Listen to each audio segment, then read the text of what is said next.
Hey y'all, how's it going? I'm back from Texas and excited for this weekend. This is our weekend preview video for the last weekend in September, the 28th and 29th of September to be exact.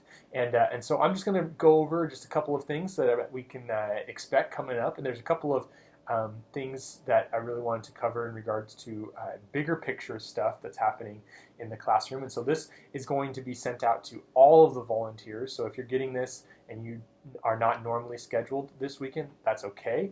But there's some big stuff happening. And if you weren't able to attend the training last weekend, I wanted to be able to prepare everyone for some stuff that's coming up for the end of this, starting this weekend and going into October.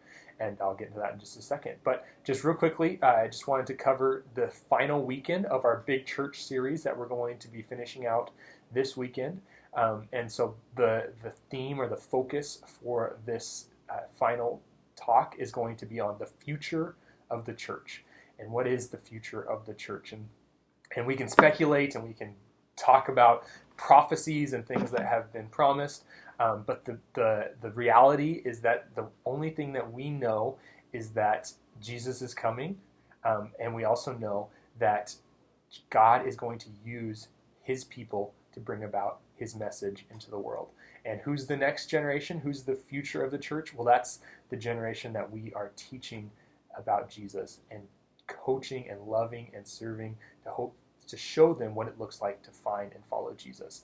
And so the talk this weekend is going to be focusing on how we can communicate vision and a clarity in regards to helping them, these kids, see that they are the future of the church. And one of the ways we're going to do that is through an activity that we're going to be doing using some mirrors. Oh, look at that. You see my computer and me. That's weird. That's trippy. So we're going to be using these mirrors to do an activity, and it's in your small group leader guide. But we're just simply going to be helping these kids to identify that as they look in the mirror, as they see themselves, they see a lot of things. But one of the things that God sees is he sees potential. He sees the ability to do incredible things, and they can do that with God's Spirit dwelling in them. We've been saying throughout this month that God's people, the church is God's people filled with the Spirit, sent out to love the world in Jesus' name.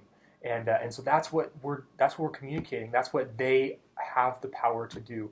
And this mirror exercise, as you read it in your small group sheet, hopefully will help the kids identify that they are this generation. Not only just the next generation, but the current generation. They have power now to go out and to live out the power of the message of the gospel in their lives and help people find and follow Jesus right where they're at. So that's the emphasis for this weekend. One powerful quote that Joe talks about a lot when he talks about the vision of serving the youth and preparing students and kids to follow Jesus is he says that the church is one generation away from extinction. And that's a reality that we all have to grasp, that if we don't disciple up this next generation well, that the church is one generation away from losing its influence, from losing its power in our culture, in our world. And we're already seeing a little bit of what's happening in our world because of that. And we want to just help empower these kids to see that they can make a difference, that they can change the world in Jesus' name and do so for the gospel and be a new church that is a better representation of Jesus than any previous generation might have been.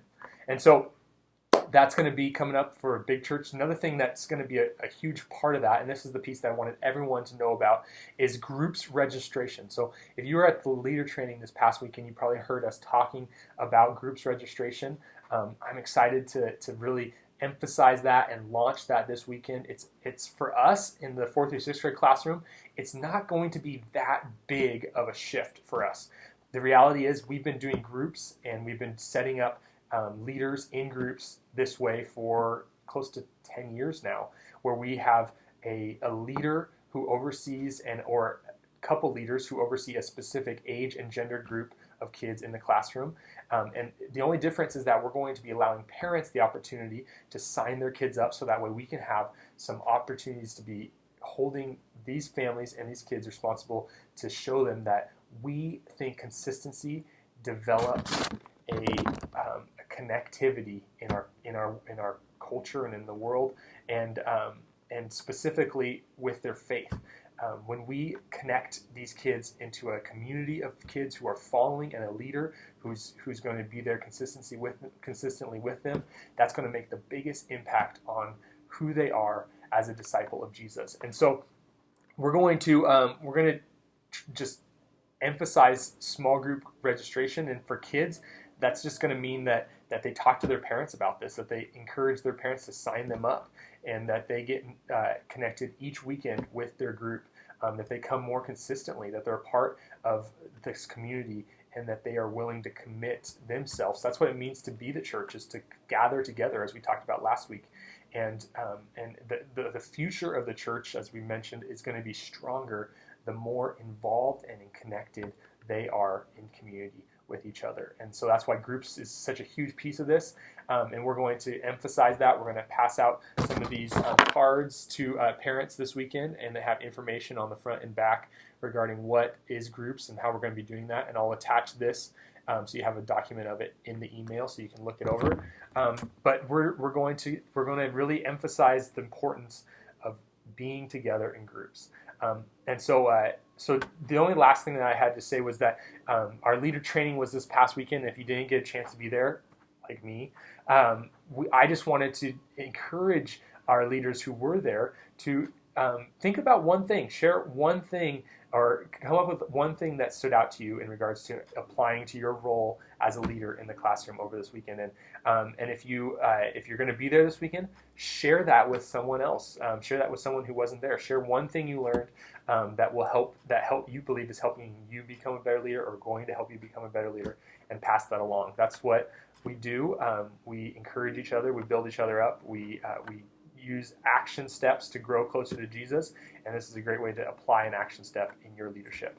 So thank you so much for listening to this. I'm excited for this weekend. I'm excited for this coming up month to see how groups start to impact our culture at Life Center, not just our 4th through 6th grade classroom, but all the way on up from kids, and how in the future this begins to change the way that our leaders connect, the way that our parents connect, the way that our kids connect, and hopefully creates more consistency for these kids, so that way they can grow in community together in the relationship with Jesus. That's what it's all about. So sorry for this video being long. Hopefully you stayed till the end. I'm excited to see you if you're serving this weekend. And for those of you who aren't serving this weekend, thank you so much for your commitment to this ministry. I love you and blessed by you. Let's go and serve Jesus well. In his name, we love it. I'll see you later. Bye.